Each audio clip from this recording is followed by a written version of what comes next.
Hello boys and girls, welcome back to the channel. It has been a terrible spring with a lot of rain, and today we have extremely nice weather, 25 degrees outside, but tomorrow is gonna rain again, so we'll have to tackle this today. Today we are going to refurbish the brake caliper of our beloved Nigel. And the reason we are doing this will become clear later in the video. Nigel is our self-converted campervan that we built during the pandemic. If you want to find out more about our travels, you can check out our travel channel Euronauts. Now, back to business. Now you're probably wondering, why is the wheel off? Why is the whole thing resting on wood? I'm also working on the alternator, which will be another episode. Maybe you've already seen it, or maybe it still has to air. But that is why I kept Nigel on wooden stands while I wait for parts, and while the wheel is off we can take a look at the brake caliper.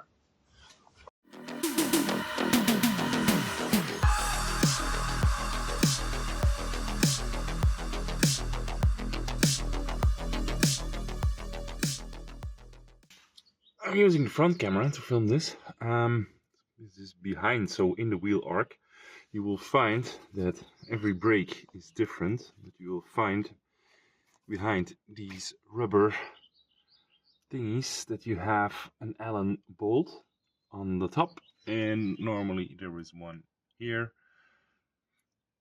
and this is the first step. You need to unscrew these, so not this one, but actually the one on the caliper itself. So these shouldn't be too tight, but every vehicle is different, so just make sure you're turning the right way. Okay, maybe it is a bit tight. Yeah, okay. Movement. And now the bottom one. If you have a ratchet, you can use a ratchet. I think I'm gonna look if I have a ratchet with Allen key. That would be easier. Ratchet, check.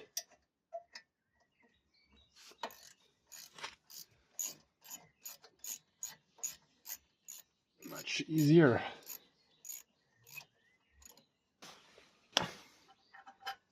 So, pin 1, and if you use a little bit of copper grease or something similar on here, you will see that it will never get stuck. But go easy on the copper grease. Some people say it can interfere with your ABS sensor, so just only use it on these bolts, nowhere else. Okay, now you will notice that the caliper is still stuck, and this is because the brake pads are still pressed firmly against the brake disc or the brake rotor. Luckily we can use a screwdriver to shift it around a little bit. I will show you where to pry. So you have all these cavities, and here you will find the brake piston. Just be careful not to damage the rubber. I can feel it moving slowly. You can actually see the piston. From the moment these are loose, you will feel that whole caliper wants to come out. Here we go. Be careful for the brake line. And then you can put it up here, and every car mechanic on the internet will tell you never leave the caliper dangling on the brake line. This is very bad. So either you put it on somewhere, or you support it with a rope or elastic wire or anything. Okay, let's show you what's wrong. So took off the brake pads from here, and the car has been standing still for a while, so we have some rust, but no concern. You can see these are worn evenly, so this means the sliding pins are in fact doing their job. And these brake pads, they are from Metzger, and I'm actually really happy about them. They don't wear too much, and they never squeak. So good stuff. We're gonna push out the pistons, so my girlfriend is going to sit behind the wheel and is gonna push the brakes in a minute. Be ready to collect some brake fluid, and if you have a vice grip, this is very practical to clamp the brake line once the pistons are out, because some fluid will start to leak. You can see it coming. They're both coming out. Okay, stop! So telling her to stop because this one is almost out and we need this one to catch up. So I'm going to put something here to stop it from going any further. So I found a piece of wood and I will use one of the brake pads. Yeah.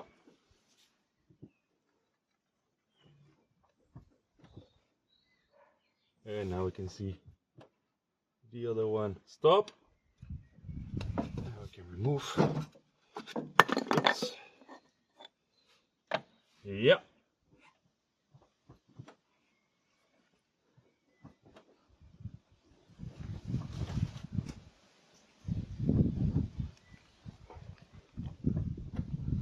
Yeah. Stop. I can feel both of them are getting a bit loose, but the first one now is not. Yeah. And now they are both out. Stop.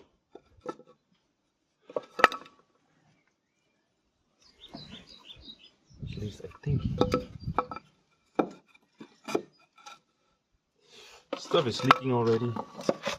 And now we're clamping the hose with a towel to protect it. There we go. And this should stop the leaking. Now we can take it all off. You can normally just unbolt this one, and then the caliper is officially of the car.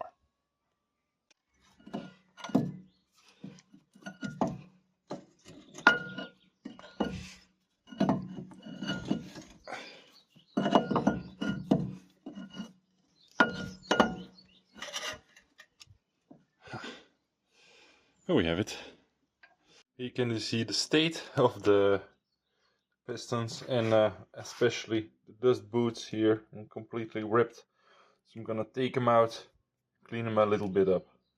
Small tip in between, like this second piston was not coming out so easily, so I took an oil filter grip and wrapped it in some towel. And this is very important because you don't want to damage this too much.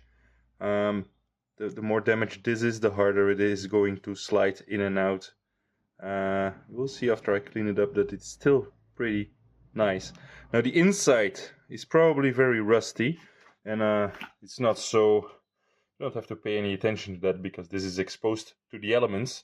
You can clean this up if you want, but it's gonna be rusty in no time again. So I personally wouldn't bother, but the outside has to be very clean. It's actually one of the rare occasions where I use brake cleaner for actual brake cleaning.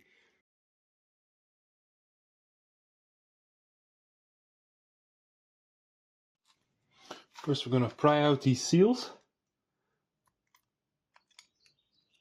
These are still the original ones because the ones in the new kit, this one, the old one, they didn't fit.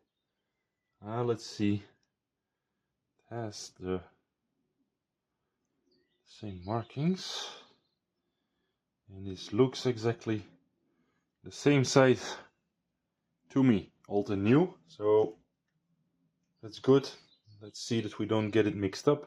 I will put this with the rest, and then after everything is off, I will give this a good clean. Careful not to hit these rubber ones. I'm gonna leave this these where they are because no need to go in there. It's still sealed, so I don't want to contaminate that.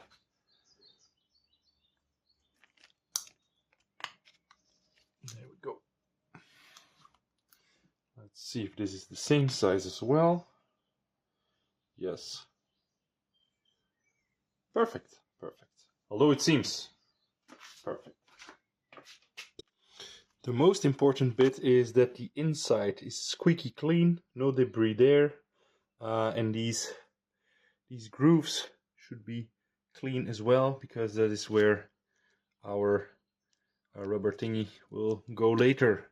I will first place the inner seals. That's quite easy, just use a little bit of the grease that's in the box with the other stuff, and then I will show you how to pry in the actual dust caps, because these can really be a pain in the ass, trust me.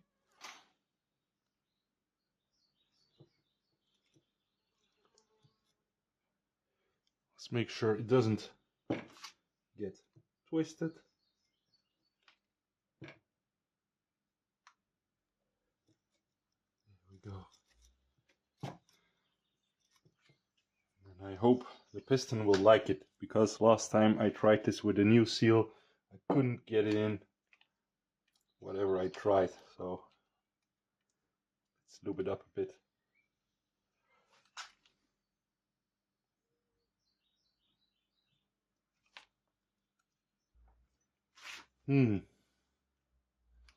Like I said, same problem as last time. Let's try with a little bit of force.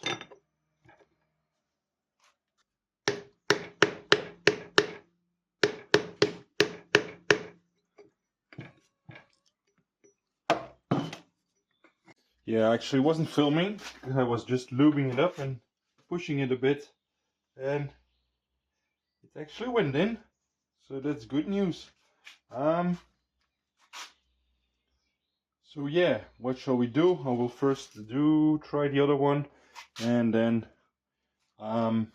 take them back out and do the dust cap. Yep. There it goes in. Very nice. Now the hardest part. Okay guys, so last time this was a disaster. I really spent a lot of time fixing this last step. And the thing is, you need to get this little dust boot in the latch, the one that I told you to get clean. And then you need to get in the piston. Okay, I went outside. There is a little bit more light here. And I just learned on the internet that this is actually the right trick. So just get it like this, and then try and fiddle it in there, and yeah, that's the way to go. But maybe with a little bit more light it's gonna be a bit easier. And I will use a small screwdriver in the end. Maybe turn it. Yeah. So this is gonna be some trial and error. Trick is to not push the piston.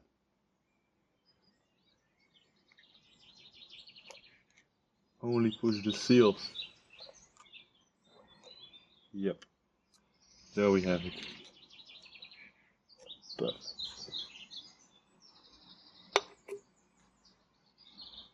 Okay guys, I kind of fiddled more with this than I admit that the first time. There is some nuances to this trick. I actually looked it up online to see if there was a better way, but there isn't. But there is a few things you can do to make it a little bit easier for you.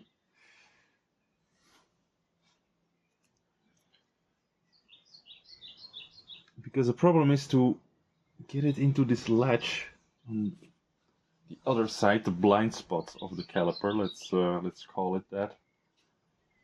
You can, well, the first part is of course Lube it up real good.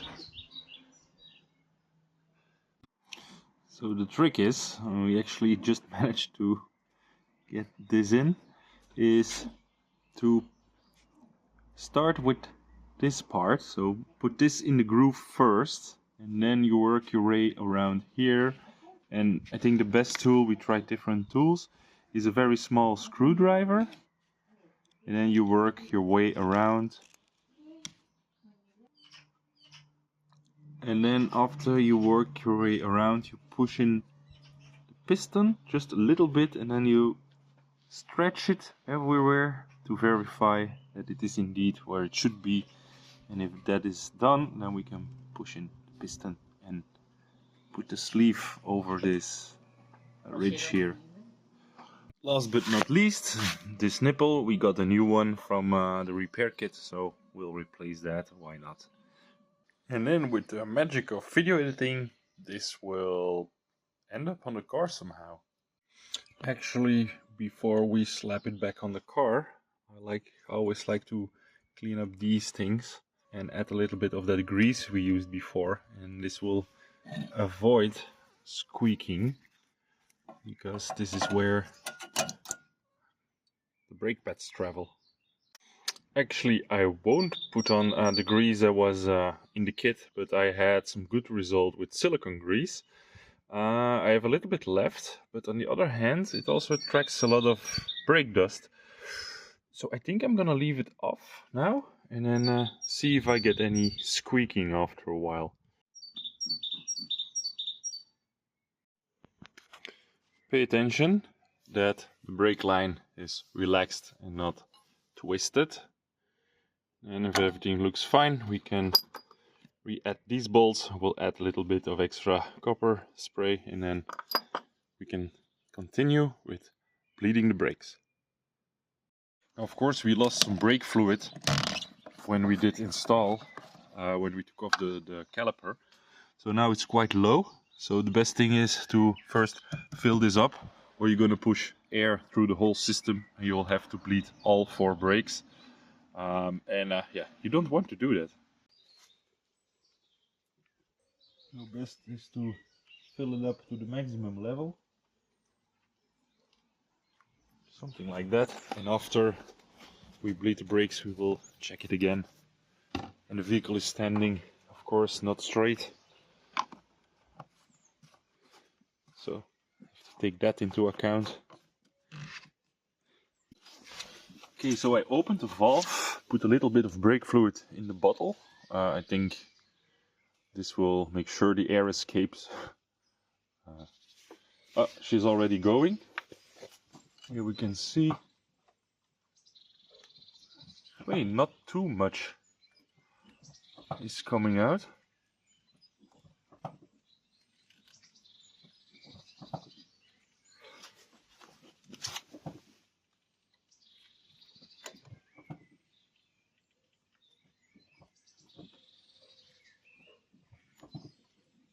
I think we're good.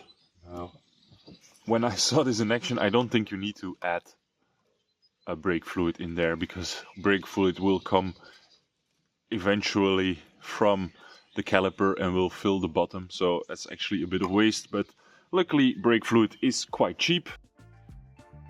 And don't forget to bring your old brake fluid to the recycling park.